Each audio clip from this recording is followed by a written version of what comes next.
August 14 ଏବଂ 15 ପାଣିପାଗ ପୂର୍ବାନୁମାନ ଓଡ଼ିଶା ପରିପ୍ରେକ୍ଷୀରେ। ହଁ ଆଜ୍ଞା, ମୁଁ ହେଉଛି କଳାକାନ ସାମନ୍ତରାୟ, ଆପଣ ନିଶ୍ଚିତ କଳାକାନ ୟୁଟ୍ୟୁବ୍ ଚ୍ୟାନେଲ୍।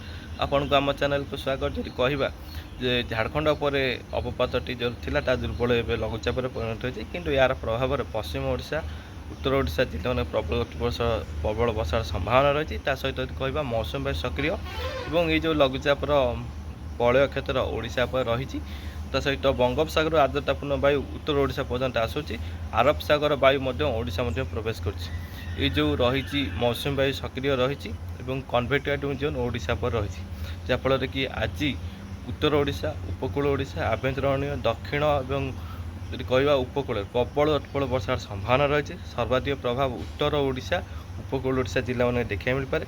ଗୋଟିଏ ଦୁଇ ସ୍ଥାନରେ 100 ମିଲିମିଟରରୁ ଆରମ୍ଭ କରି 200 ମିଲିମିଟର ପର୍ଯ୍ୟନ୍ତ ବର୍ଷା ଦେଖିବାକୁ ମିଳିପାରେ। ବିଜୁଳି ଘଡ଼ଘଡ଼ି ବ୍ୟାପକ ମାରିବାର ସମ୍ଭାବନା ରହିଛି। ଏବଂ ତା ସହିତ ଯଦି କହିବା ପଶ୍ଚିମ ଓଡ଼ିଶା ଜିଲ୍ଲାମାନେ ଗୋଟିଏ ସ୍ଥାନରେ ମାନେ ପ୍ରବଳ ବର୍ଷା ଦେଖିବାକୁ ମିଳିପାରେ ଏବଂ ଦକ୍ଷିଣ ଓଡ଼ିଶାରେ ମଧ୍ୟ ବିଭିନ୍ନ ସ୍ଥାନରେ ବର୍ଷା ଦେଖିବାକୁ। ଏଇ ଯେଉଁ ବର୍ଷା ରହିବ 1ରୁ 5 ଘଣ୍ଟା ପର୍ଯ୍ୟନ୍ତ ବର୍ଷା ଲାଗି ରହିବାର ସମ୍ଭାବନା ରହିଛି।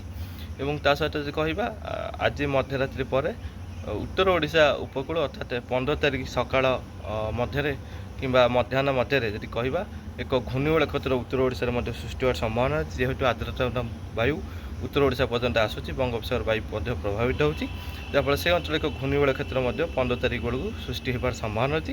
ଯାହାଫଳରେ କି ଉତ୍ତର ଓଡ଼ିଶା ଜିଲ୍ଲାମାନଙ୍କରେ ଯଦି କହିବା ଆଜି ମଧ୍ୟରାତ୍ରି କାଲି ସକାଳ ମଧ୍ୟରେ ବିଭିନ୍ନ ସ୍ଥାନରେ ଲଗାଣ ବର୍ଷା ମଧ୍ୟ ଦେଖିବାକୁ ମିଳିପାରେ, ପ୍ରବଳ ବର୍ଷା ମଧ୍ୟ ଦେଖିବାକୁ ମିଳିପାରେ। ତ ପାଣିପାଗରେ ଏଭଳି ପରିବର୍ତ୍ତନ ଦେଖିବାକୁ ମିଳୁଛି।